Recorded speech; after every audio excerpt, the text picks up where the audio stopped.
Halo pemirsa, apa kabar? Senang sekali saya Astiadika bisa kembali menemani Anda di program talk show yang syarat informasi inspiratif, apalagi kalau bukan bincang sehati.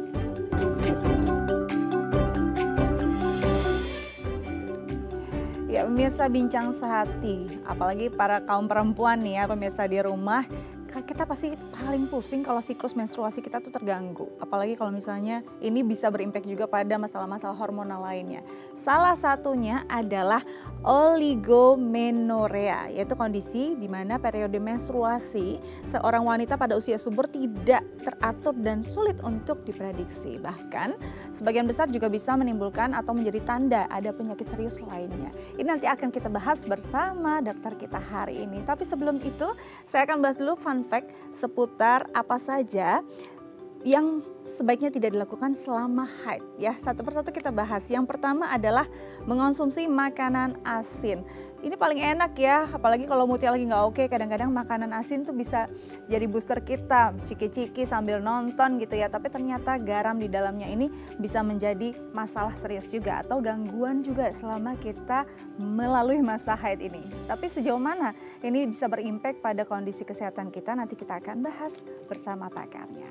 Oke, yang selanjutnya adalah mengonsumsi kafein. Nah ini juga penting, kayaknya kalau belum puas kayaknya atau belum moodnya belum oke kalau belum ngopi hari ini. Nah kopi sendiri bisa jadi pilihan banyak orang untuk dikonsumsi saat haid, tapi ternyata ada impactnya loh. Impactnya sejauh mana? Nanti kita juga akan bahas ya bersama dokter kita. Oke. Selanjutnya adalah berdiam diri.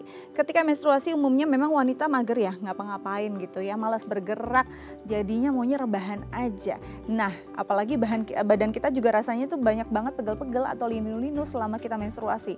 Tapi apakah si kaum rebahan ini baik-baik saja selama menstruasi atau justru sebenarnya betul bergerak nih badan kita agar sendi-sendinya kaku ya, badannya nggak makin sakit. Nah, nanti kita juga akan bahas bersama pakarnya.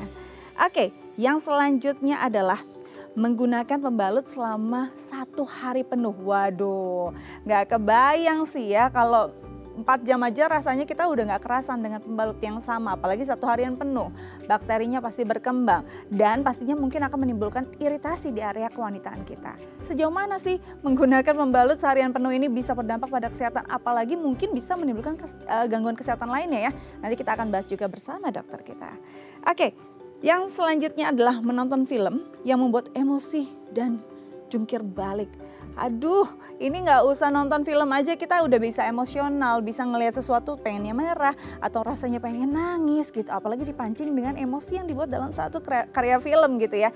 Nah ini sebenarnya boleh nggak sih? Apakah akan memperburuk juga perasaan kita selama menjalani menstruasi yang kadang-kadang bikin kita juga moodnya parah banget. Nanti kita akan bahas lebih jauh lagi bersama dokter kita hari ini. Karena itu jangan kemana-mana, tetap bersama kami di Bincang Sehati.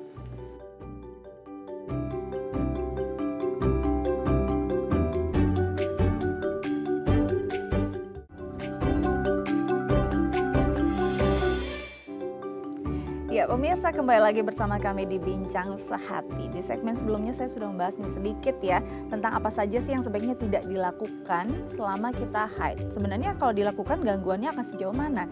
Nah ini akan kita bahas bersama pakarnya. Saya sudah kehadiran bersama saya di studio ada Dr. Frizar Irmansyah, SPOGK FER, spesialis obstetri dan ginekologi, konsultan fertilitas dari Rumah Sakit Murni Teguh Sudirman, Jakarta. Langsung kita sapa, halo dokter, apa kabar? Baik, selamat pagi. Selamat pagi, semangat nih hari ini ya dok ya? Semangat. Semangat. Walaupun habis nonton bola ya. Oh, ngantuk-ngantuk dikit nggak apa-apa ya dok ya. Tetap semangat mau berbagi untuk pemirsa di rumah. Oke, kita bicara tentang menstruasi. Ini adalah siklus.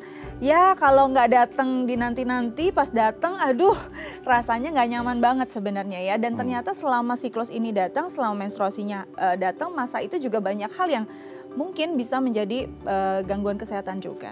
Kalau kita bicara satu persatu nih fun fact-nya, ternyata ada beberapa hal yang sebaiknya jangan terlalu sering dilakukan atau kalau bisa dihindari selama haid ya dok ya. Yang pertama adalah makan makanan yang asin. Padahal tuh enak banget loh dok. Iya. Ya selama haid lagi moodnya males makan, makan yang asin-asin tuh enak.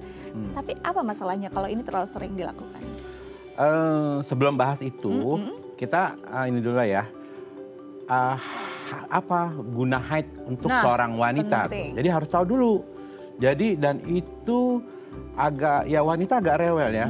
Haidnya sedikit salah, haid kebanyakan salah, haid kecepatan salah, kelamaan juga salah. Bener, gitu ya, loh. serba Jadi salah gitu ya. Apalagi kalau berhenti. Jadi haid itu sangat penting buat seorang wanita. Kenapa demikian? Karena dalam suatu proses siklus haid ada dikeluarkan namanya hormon estrogen. Yes. Ya. Hormon estrogen itu adalah hormon utama pada seorang wanita. Hormon estrogen adalah hormon pemelihara ya kesehatan jaringan seorang wanita. Mulai dari ujung rambut sampai ujung kaki.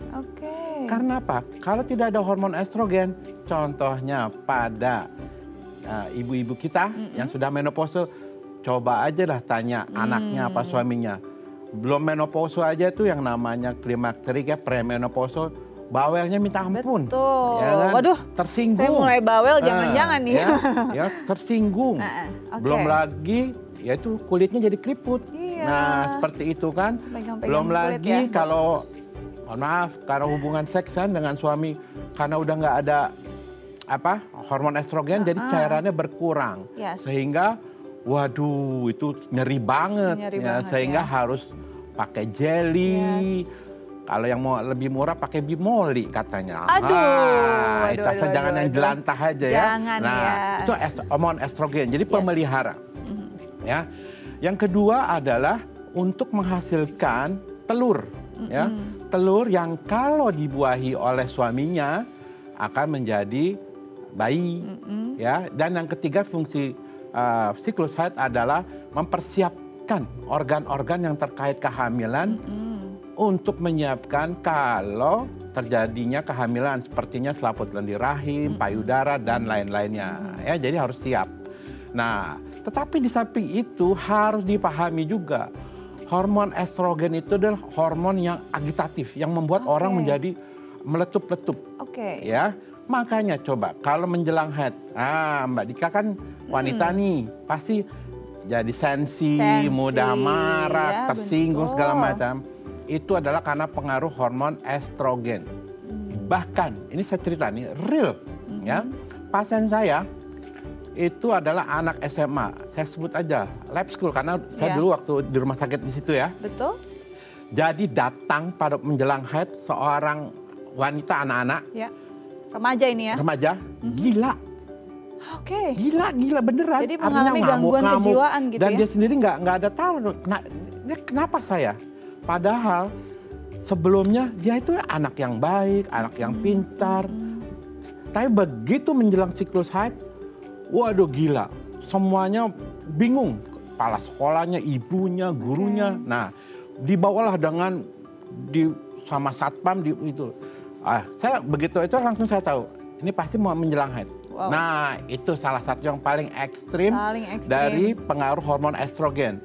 Yang kedua, yang lebih ringan adalah hati-hati namanya epilepsi katamenial. Wow, apa tuh? Jadi epilepsi tahu ya, ayannya ya. Nah, ayan itu satu jenis ayan atau epilepsi yang diprovokasi, yang diinjus, dirangsang pada waktu siklus haid. Karena apa? Karena ada hormon estrogen di situ yang akan memicu ya aktivitas di otak sehingga timbullah epilepsi. Nah, seperti itu. Nah, itu adalah keadaan-keadaan ekstrim. Pengendali siklus haid adanya di otak. Di otak. Ya, ada pusat emosi di situ. Sehingga kalau ada sesuatu yang mengganggu pusat emosi, pasti siklus haidnya terganggu. Yang kita sering nih, anak-anak SMA, ya, mau ujian. Aduh, haidnya jadi nyeri, haidnya nggak teratur. Karena memang ada stimulusnya. Ini makanya karena memang berkaitan di otak tadi ya, Dok, karena ada namanya pusat emosi di otak. Contohnya lagi kalau ibu-ibu nih, suaminya selingkuh nih, waduh, langsung haidnya jadi nggak karu-karuan kan. Nah ini sejauh mana nih jadi penasaran. Nah, jadi seperti itu. Nah, gimana makanan asin bisa ngaruh sama moodnya. Nah, jadi kembali lagi, hormon estrogen itu sifatnya ya akan meretensi, menarik cairan.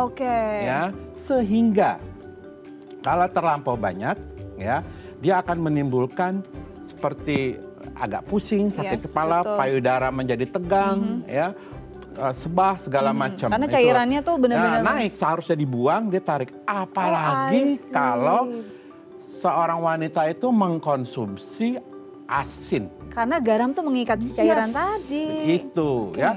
Bukan hanya asin loh sebenarnya. Apa aja, gula Dok? juga. Gula juga. Ya, karena gula, garam itu membuat namanya proses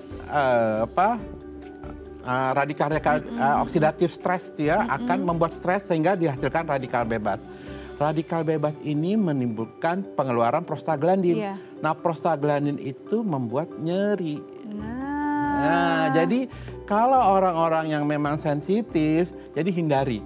Kalau Jadi, bisa makan asin, Jangan, makan manis. bukan asin aja. Manis. Dan juga sambal nih, orang Indonesia Wah, kan senang pedas. sambal kan. Jadi yang semua terlalu jangan ya. Yang jangan. sedang-sedang aja ya, Dok. Kayak Ya? orang Sunda, kalau nggak ada sambal kan Aduh, nggak enak nggak kan. bisa. Gitu.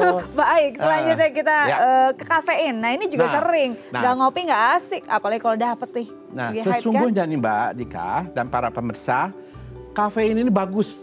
Tapi nggak pakai susu, nggak pakai krim ya, nggak pakai gula ya. Murni. Kafein murni. Apa saya bilang bagus? Karena kafein itu sebetulnya antioksidan. Ya, saya penggemar kopi berat. Oke.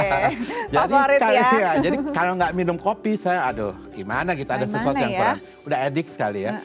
Tetapi ada sisi jeleknya nih kafein. Dia membuat pembuluh darahnya menjadi menyempit. Ya, akibatnya nah itu tadi. Jadi ada spasme sehingga menimbulkan nyeri.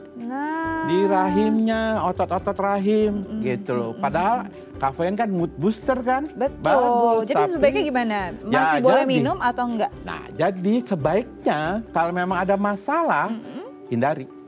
Kalau memang ada rasanya nyeri berlebihan ketika minum kafein, hindari. Jadi, nanti aja. Kalau masa menstruasi kalau udah selesai udah mens, boleh lah. Nah, gitu. Jadi, apalagi boleh ngopi bareng sama dokter juga ya. Boleh lah, asal dibayarin ya.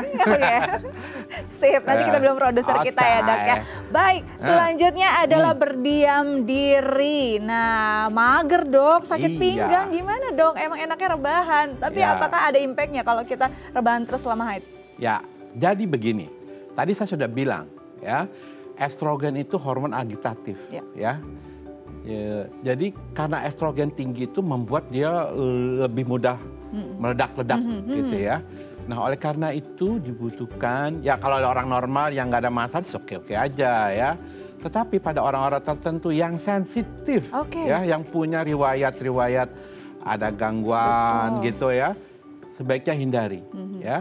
Dalam keadaan normal pun kan kita dianjurkan udah fokus kan. Jadi jangan multitasking nih, jangan ngerjain sendiri. Jadi fokus sehingga itu menjadi refresh kan. Sekarang banyak klub-klub yoga atau meditasi itu sebetulnya baik. Jadi merefresh kita untuk fokus pada satu hal. Ya, seperti itu. Begitu juga head.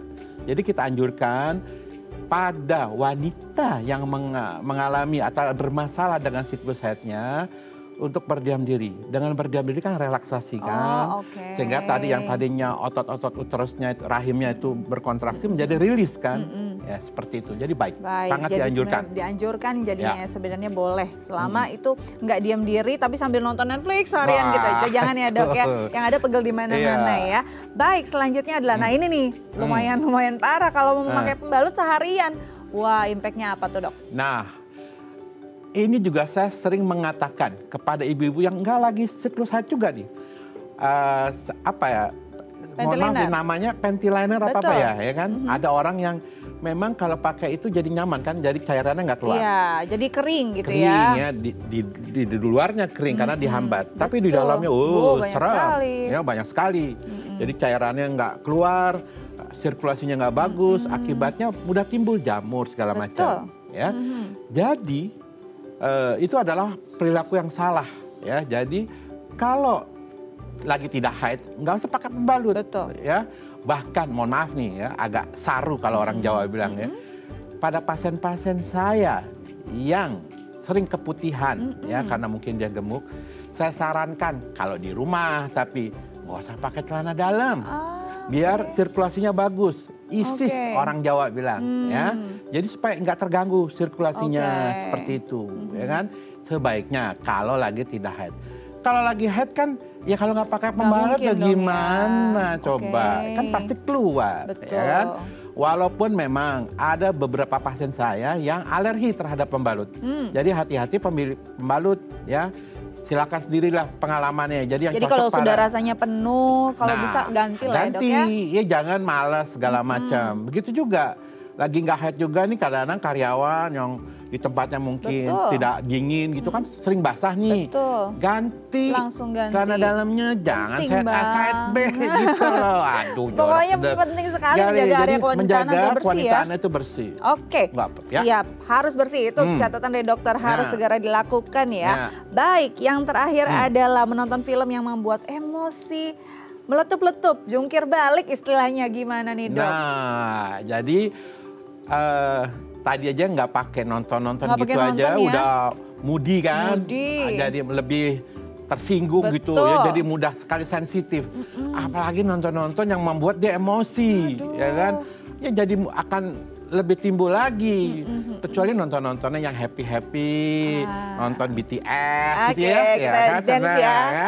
ARMY kan, nah, seperti itu. Jadi janganlah nonton-nonton yang bikin malah emosinya nggak karuan. Ya udahlah, dia gampang emosi, ada siklus haid, jadi lebih emosi kan. Ya sudah lah, jadi alamat ya. Dengan cari yang lebih happy gitu. Oke, jangan siap-siap pokoknya kalau di rumah lagi ada yang haid, dia nonton yang bikin emosi meledak-ledak, siap-siap yang di sampingnya bakal ketiban juga perasaannya. Oke, nanti kita lanjut lagi dengan topik utama kita, tapi kita sudah ya, Dok ya. Pemirsa jangan kemana-mana, tetap bersama kami di Bincang Sehat ini.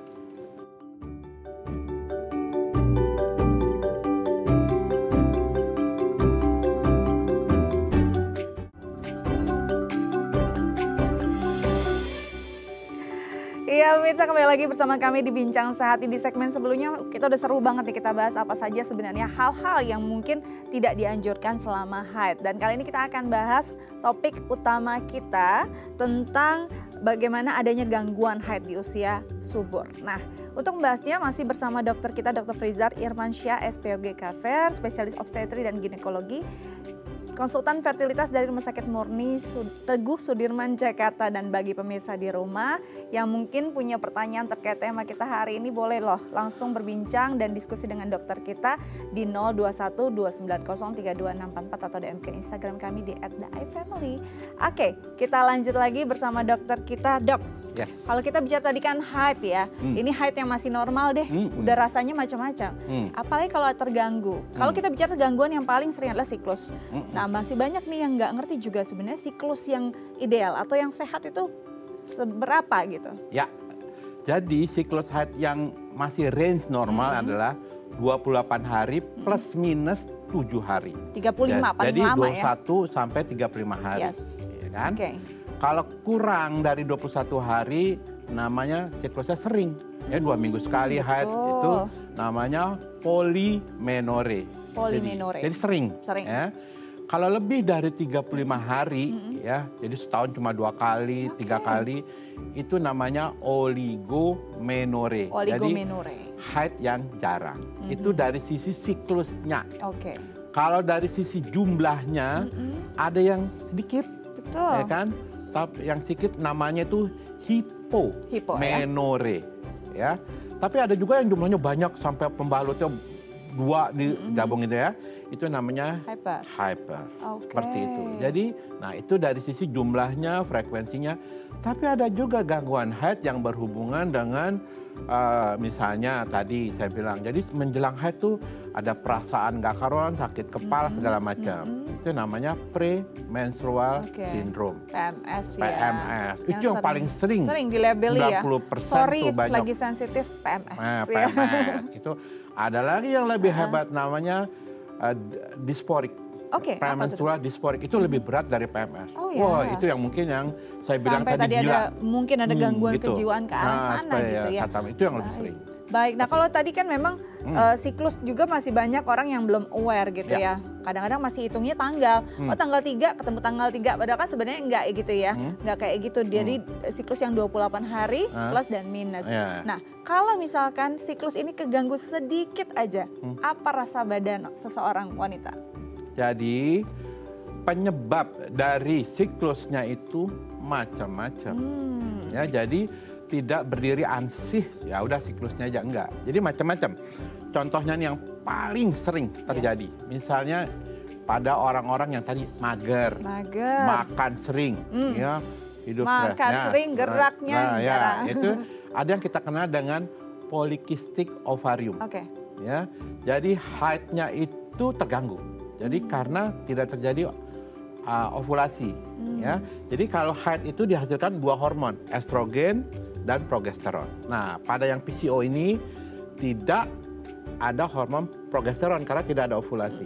Akibatnya apa? Ya, salah satunya itu gangguan siklus. Jadi oligomenore, ya, haidnya begitu keluar banyak banget. Jadi disertai gejala-gejalanya apa tuh? Karena dia jarang haid, jadi yang terjadi adalah peningkatan hormon estrogen. Ya, akibatnya ya jadi jerawatan, berminyak, ya, hormon androgennya juga tinggi, sehingga timbul kumisan. Oh ya? Ya, banyak tuh. Bahkan nih, saya cerita lagi nih ya. Ayo dok, Ya, cerita lagi, saya dengerin. ada pasien saya ekstrim, Oh ya? tidak masih remaja. Dia tuh sebetulnya seorang perempuan. Seorang perempuan. Ya, kalau perempuan ditentukan oleh kromosomnya kan, Ya. XX, oke? Oke. Tapi dia tahu nggak haidnya berapa? 4 tahun. 4 tahun. 4 tahun. Wow. Apa akibatnya? Apa perasaan? Pertama, ya, susunan rambut-rambutnya kayak laki-laki. Psikologisnya seperti laki-laki, ya kan? Lalu, ya ada kumis.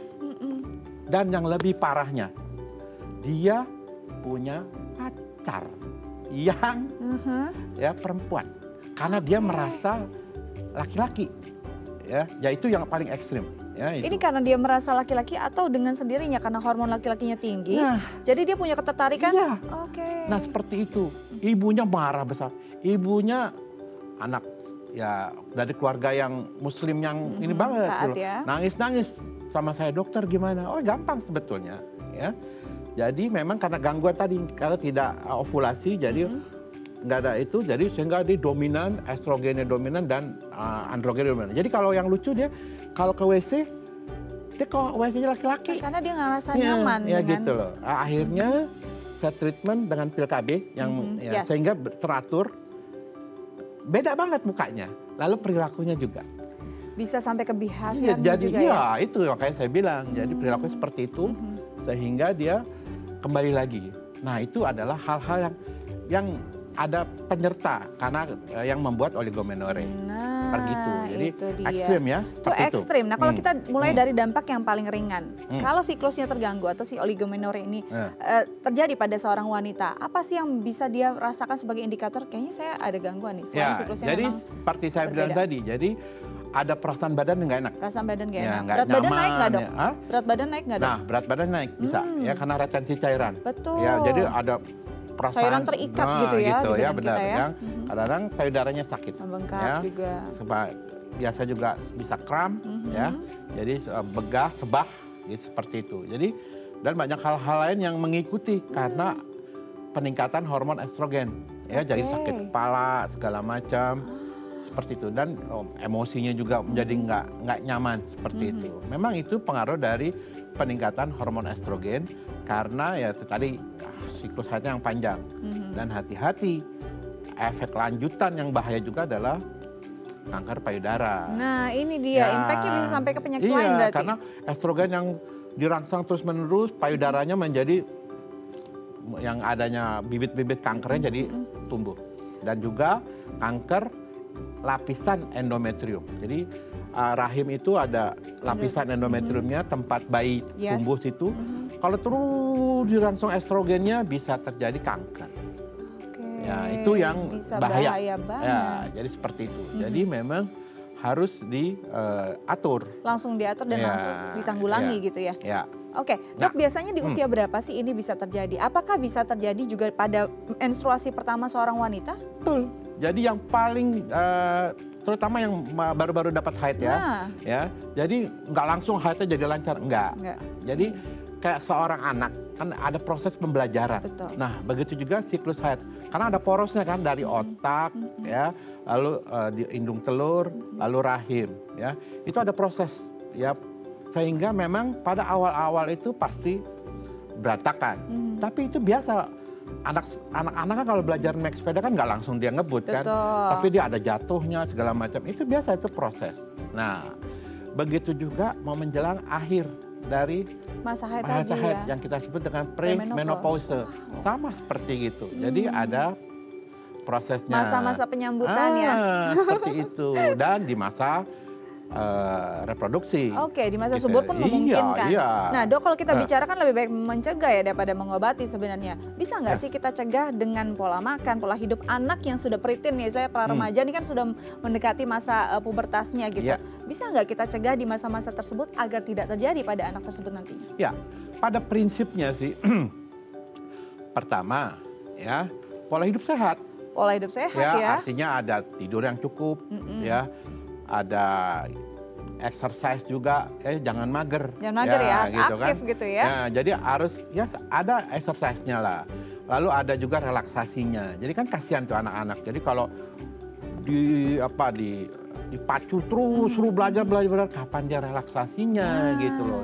Itu kasihan gitu loh. Jadi pola hidup sehat. Jadi ada waktunya belajar, tapi ada juga waktunya relaksasi, baik dia mau olahraga kalau dia senang olahraga atau bermusik ya supaya stresnya rilis ya kan. Kan anak sekarang kan kompetisinya ketat banget gitu, banyak banget tuntutan juga ya Dok ya. Lalu juga konsumsi makanan ya, jadi harus diperhatikan. Memang perlu ya ada keseimbangan antara lemak, protein, karbohidrat, disesuaikan ya. Jangan junk food ya kan, junk food tinggi lemak. Junk food kesukaan anak Indonesia lagi ya Dok ya. Kan, memang praktis, gampang lagi, enak lagi ya. Gitu ya. Tapi itu tidak sehat kalau berkepanjangan. Jadi harus berimbang ya. Dan jangan lupa, jadi tadi bilang gula, garam, lemak jenuh ya itu juga nggak baik ya buat kesehatan ya, karena menjadi penyebab juga gangguan haid ya. Dan konsumsilah ya misalnya yang sehat nih ya, teh ya, sayuran ya, sayuran hijau, teh. Lalu juga vegetable ya, misalnya tomat, berries ya. Buah-buah juga ya Dok ya. Buah-buahan gitu loh. Jangan buah-buahannya duren ya, sama aja bohong itu. Ya. Jangan duren, aku dengar ya Dok ya. Sekali-sekali ya, jadi buah-buahan, ikan salmon. Ya itu bagus buat kesehatan. Protein juga bagus ya. Apalagi yang vegetarian mungkin ya bisa mengonsumsi protein nabati yang baik ya Dok ya. Bisa jadi ikan salmon gitu. Jadi itu gaya hidup sehat, makanannya sehat, lalu ada relaksasi dan ada itu ya olahraga segala macam supaya dia kalau enggak nanti makan aja segala macam gemuk. Nah, kegemukan adalah salah satu pencetus gangguan haid. Ya, PCO tadi saya bilang itu salah satunya karena gemuk. Jadi gaya hidup yang kurang sehat ya anak-anak sekarang karena waktunya banyak dipacu untuk belajar, dia tidak ada waktu untuk olahraganya segala macam. Baik, jadi itu dia pola hidup sehat harus penting ya, dan kita juga harus memikirkan asupan yang baik juga. Paling tidak di masa haid pertama mereka anak-anak kita, remaja kita ini bisa mengalami atau menjalani masa yang enak gitu ya, yang sehat. Oke, nanti kita lanjut lagi Dok, tapi kita harus jeda terlebih dahulu. Pemirsa jangan kemana-mana, tetap bersama kami di Bincang Sehati.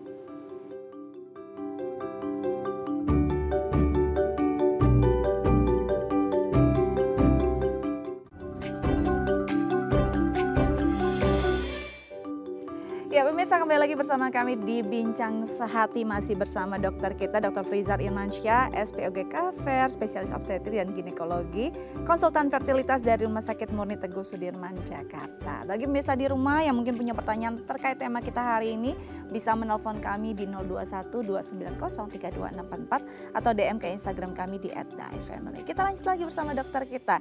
Dok, ini nih, kalau bicara tentang tadi kan di masa sebelum haid gitu ya, kita persiapkan. Tapi banyak kok yang memang pas haid pertama oke-oke aja. Setelah melahirkan berantakan semuanya. Kenapa tuh Dok siklusnya bisa berantakan setelah melahirkan? Jadi setelah melahirkan kan masih ada hormon-hormon. Contohnya yang paling sering adalah hormon prolaktin atau hormon menyusui. Ya, kalau menyusui itu pasti dia akan mengganggu siklus haid. Makanya ada WHO tuh kalau yang namanya laktasi amenorrhea contraception, jadi LAM ya. Jadi itu memanfaatkan kadar hormon prolaktin yang tinggi. Jadi hormon prolaktin yang tinggi itu membuat air susu keluar banyak. Betul. Ya, jadi banyak makanan, contohnya daun katuk gitu ya, itu bisa memperbanyak ASI. Salah satunya melalui mekanisme itu. Nah, hormon itu selama menyusui kan masih ada tuh karena itu. Nah, itu akan mempengaruhi siklus haid. Bahkan WHO menganjurkan kalau memang menyusuinya eksklusif, artinya menyusui saja, ya tidak ada yang lain, ya itu dianggap sebagai KB karena dia tidak ovulasi. Ya, artinya bisa nggak haid, ya gitu loh. Bahkan sampai kalau yang ekstrim sampai 2 tahun. 2 tahun. Jadi ya karena ya masih aktif begitu ya? Jadi dia masih sampai 2 tahun. Nggak apa-apa kalau memang karena masih menyusui. Ya, satu itu faktor dari hormon prolaktin, hormon menyusui. Yang kedua berat badan. Kan selama kehamilan berat badan naik. Betul. Apalagi paling nggak makan 12 kilo. Betul. Ya kan? Aduh, langsung diingatkan lagi. Gitu. Terus gimana, Biasanya Dok? sih orang baliknya susah banget tuh kan. Ya itu. Nah, kan saya udah bilang bahwa berat badan mempengaruhi siklus haid. Ya kan? Karena itu tadi yang namanya insulin resistant. Ya, atau PCO, penyebab PCO. Jadi dengan adanya itu terjadi gangguan siklus haid.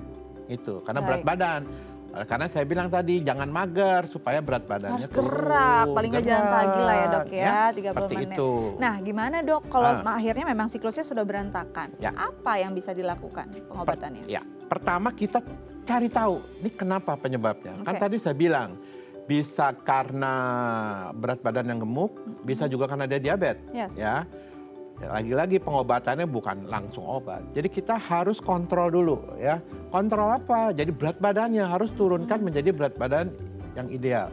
Ya, kadang-kadang dengan penurunan berat badan saja itu udah memberi dampak yang luar biasa. 5% aja deh. Turun berat badannya itu siklus saja akan normal lagi. Ya, seperti itu. Kalau memang terjadi yang disebut dengan insulin resisten, ya, insulin resisten itu adalah suatu keadaan sebelum menjadi diabetes, ya, itu bisa menjadi sebuah turunan, ya, kalau bapaknya, orang tuanya atau ibunya diabetes, ya mungkin dia dapat bakat diabetes. Ya kayak saya nih, ibu saya diabetes, tapi saya tahu, wah saya bakat diabetes, jadi saya harus kontrol, makanya saya olahraga lah. Yang olahraga saya udah naik gunung, nyelam, surfing, semuanya saya bisa. Semua. Supaya apa? Itu tadi, jangan sampai saya kena diabetes. Karena potensional tadi kan. Karena ibu saya diabetes, ya. Oleh karena itu, jadi kenali dulu penyebabnya apa. Oh, cuma karena berat badan yang lebih aja. Ya udah, berarti harus turunin berat badan, ya, dengan pola makan, terus exercise. Mudah-mudahan dengan itu saja itu sudah membuat ya kembali siklus haidnya. Itu cara yang alami dulu deh gitu. Kalau yang alami belum bisa juga baru, nih. Kadang-kadang kita memberikan namanya untuk menurunkan insulin tadi. Ya, insulinnya turun, gula darahnya normal tapi insulinnya tinggi. Ya, jadi diturunin insulinnya sehingga haidnya menjadi lancar. Nanti setelah itu kita akan turunkan, ya, turunkan sedikit demi sedikit.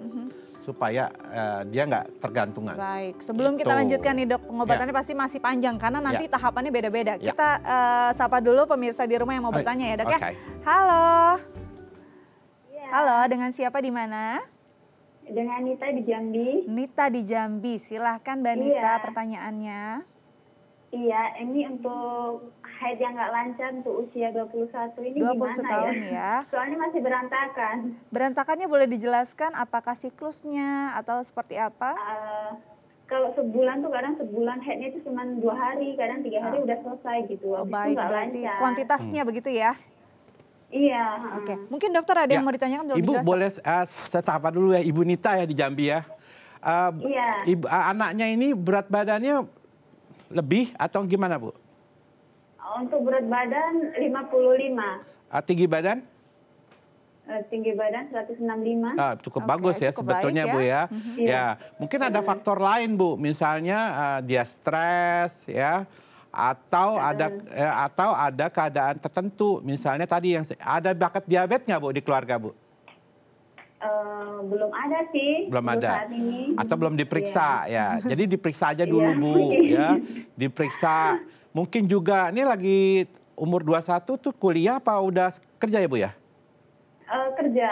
Kerja. Mungkin kerjaannya bikin stres, Bu. Bisa jadi tuh, Bu. Jadi kalau kadang-kadang pekerjaan yang stres yang berlebihan, Bu, itu membuat gangguan haid. oleh karena itu ya nggak usah juga lah berhenti kerja, jangan. Tapi dia harus cari tambah stres ya dok, berhenti kerja menghilangi ya. stresnya, relaksasi Bu ya. Relaksasi. Jadi misalnya dia dengan meditasi, yoga, napas dalam, atau agamanya Islam Bu ya? Iya. Ya tahajud. Nah udah itu. Jadi merefleksikan diri ya, dengan begitu mudah-mudahan ya stresnya hilang. Ya bisa kembali normal ya, karena kalau lihat berat badannya oke, mungkin stres Bu, namanya kerja ya sekarang ya, apalagi mau ya gitu, tapi jangan disuruh berhenti Bu, susah kerja Bu. Lagi krismon nih, ya seperti itu ya Bu ya. Udah lama nggak dengar istilahnya. Baik, ya, Ibu gitu. terima kasih, semoga bisa menjawab ya. Ibu, Dok, kalau kita lanjutkan ya Dok ya, berarti bisa jadi tadi ada potensinya diabetes gitu ya. Berat badan kalau kita lihat fine-fine aja, normal-normal aja. Bisa diabetes atau stres tadi. Iya nah, betul. Kalau semuanya sudah dilihat nih, kayaknya nggak ada nih arah sana. Perlu nggak ada USG atau semacam tindakan lebih jauh? Betul. Jadi pertama saya bilang menegakkan diagnosis ya, dengan wawancara ya tadi ada riwayat ini riwayat itu enggak, aktivitasnya dia, behavior, lifestyle-nya dia gimana, oh mager Dok tadi segala macam. Jadi kita bisa memperkirakan yang tadi itu pasien ya, oh mungkin stres tuh Dok karena kerjaannya ya, baru kerja jadi dia masih bingung, nah itu kan. Jadi manifestasi stres pada wanita tuh salah satunya gangguan haid ya kan. Nah kalau itu diperlukan, ternyata nggak ada ini segala macam, diperlukan pemeriksaan USG ya. Kalau perlu juga pemeriksaan darah ya, untuk memastikan apa penyebabnya. Ya jadi banyak tahapan-tahapannya ya. Tapi dengan wawancara aja, terus dengan dilihat fisiknya tadi, berat badannya ya. Kalau yang ekstrim nanti ada jerawatan, berminyak segala macam, itu kan juga ada tanda nih khas ya. Akantosis nigricans pada orang yang PCO itu kalau orang Jakarta bilangnya daki. Oh di ini ya, tepuk ya? Di sini ya, di belakang itu saya selalu gampang nih, nggak perlu USG, saya lihat aja. Wah udah, ya berarti ini PCO. Ini sudah pasti khas ya? Iya khas, karena itu jadi penumpukan gitu. Besok berarti ya kalau ada yang ngaku-ngaku kita lihat dulu nih, ada nggak tengkuknya ya? Jadi gitu. Jadi orang tua bilang ini jorok nih dakian, sebenarnya bukan daki itu adalah namanya akantosis nigricans, salah satu tanda yang khas untuk PCO, ya gitu ya. Di samping ya USG, ya seperti itu. Akan lebih detail lagi nanti terlihat. Baru periksa hormonal. Jadi nggak bisa juga baru datang pertama kali dokter langsung bilang ini PCO, nggak gitu juga. Ada tahapan dan etiknya juga ya Dok ya. Iya, dengan wawancara aja kita udah tahu pola makannya, pola hidupnya, exercise, ya stresnya. Kita udah punya gambaran, apalagi pemeriksaan fisik. Jadi nggak perlu pemeriksaan lain kalau udah kelihatan, ya kan?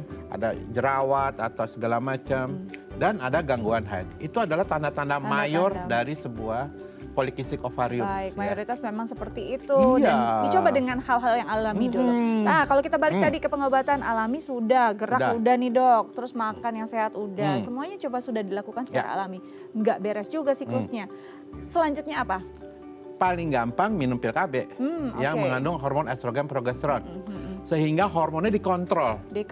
Dari pil KB itu, ya itu pasti ya keunggulan pil KB itu membuat siklus haidnya menjadi teratur. Nah itu sebenarnya manfaatnya, tapi masih banyak yang mungkin salah kaprah pil KB ini hanya berguna untuk istilahnya mengelola agar tidak ada kehamilan gitu ya. Nah dan banyak juga yang takut kalau ini diminum oleh perempuan yang belum menikah. Sebenarnya ada nggak masalahnya Dok? Ya itu yang salah ya, itu sebuah orang tua juga sering tuh datang ke saya, Ibu ini anaknya kan haid, gangguan haid, dan dia kan belum perlu hamil, ya kan?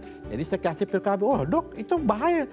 Enggak lah Bu, pil KB itu bukan hanya untuk mencegah kehamilan, ya, untuk menghilangkan nyeri haid, ya karena hormonnya terkontrol kan. Tadi kan saya sudah bilang, hormon estrogen yang berlebihan akan menimbulkan nyeri selain gangguan siklus, ya kan?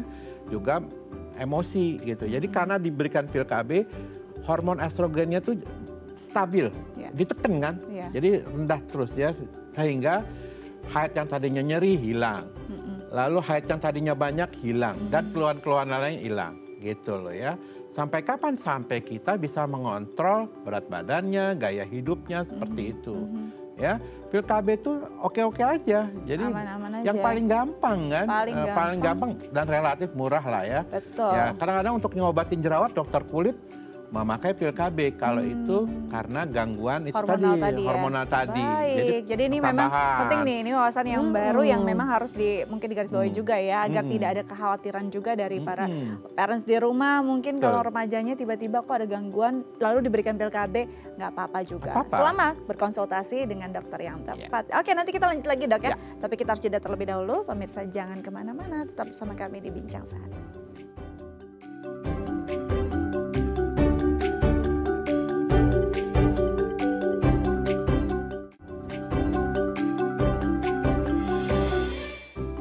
Baik pemirsa, kembali lagi bersama kami di Bincang Sehati, masih bersama dengan dokter kita Dr. Frizar Irmansyah, SPOG, KVR, spesialis obstetri dan ginekologi, konsultan fertilitas dari Rumah Sakit Murni Teguh Sudirman, Jakarta. Dan bagi pemirsa masih boleh bertanya lewat Instagram kami di @daifamily dan juga bisa menelpon kami di 0212903244. Oke, tadi terputus di pil KB. Ya. Oke, pil KB boleh deh setelah diminum akan membantu siklusnya lebih baik lagi. Permasalahannya kan kalau minum pil KB harian nih dok, kadang-kadang ada gangguan kesehatan juga nih. Nah, boleh nggak sih minumnya berbarengan? Apakah akan mengurangi efektivitas dari si pil KB? Nah, ini pertanyaan yang bagus banget. Thank you. Ya, sering, mohon maaf ya teman-teman sejawat saya juga lupa nih. Ya, jadi lupa bahwa ya obat itu metabolisme prosesnya itu ya, diprosesnya itu di liver ya, hati ya. Nah, metabolismenya ini menjadi terganggu nih, yang hormonal ini ya, pil KB kan hormonal ya. Jika berbarengan dengan minum obat lain, ini yang bahaya nih. Contohnya minum obat epilepsi. Ya, apa dampaknya?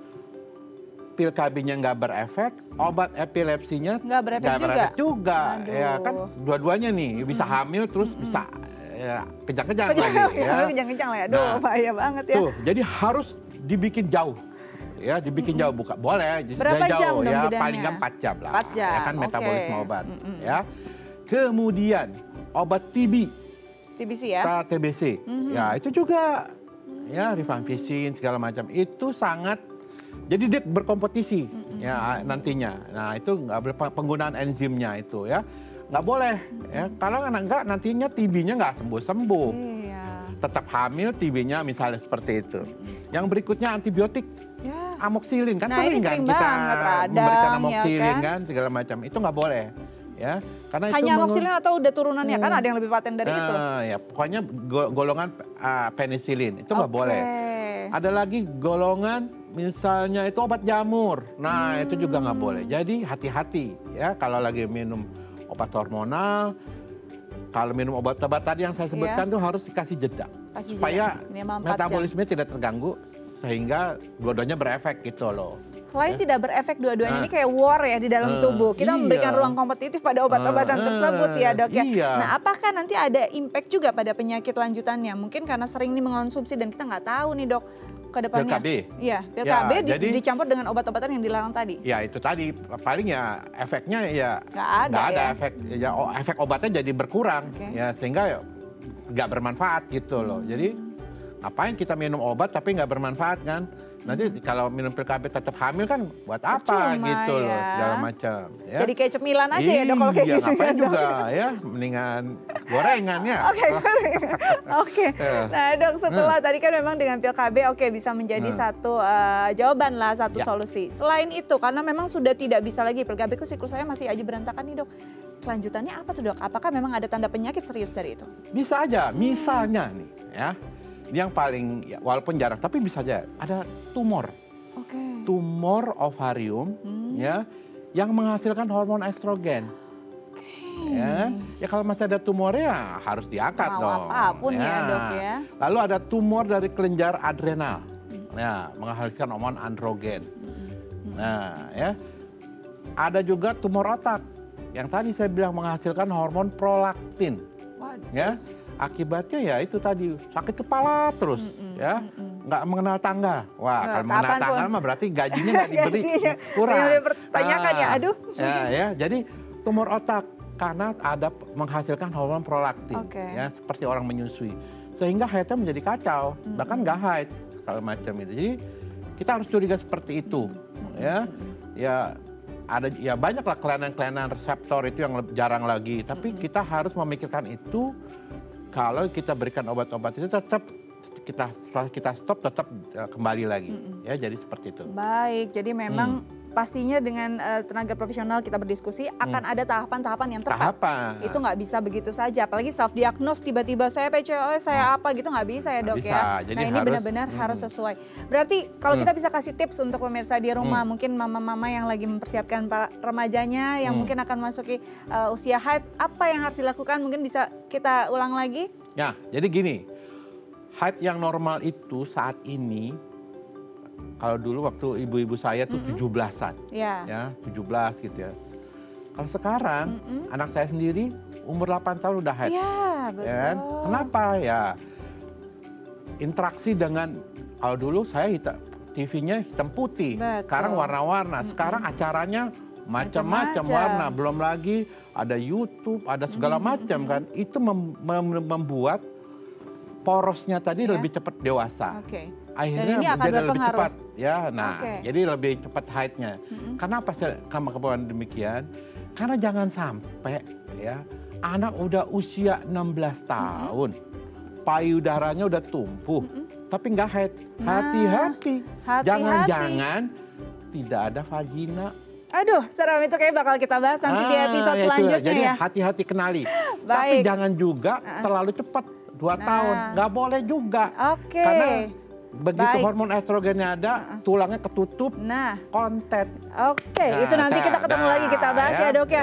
Ini waktunya udah habis, nanti kita lanjut lagi di episode selanjutnya, masih banyak lagi. Dokter, terima kasih banyak sudah berbagi bersama kami di Bincang Sakti, pemirsa juga. Semoga ini berguna untuk Anda. Saya Astia Dika pamit undur diri, sampai jumpa. Sampai jumpa.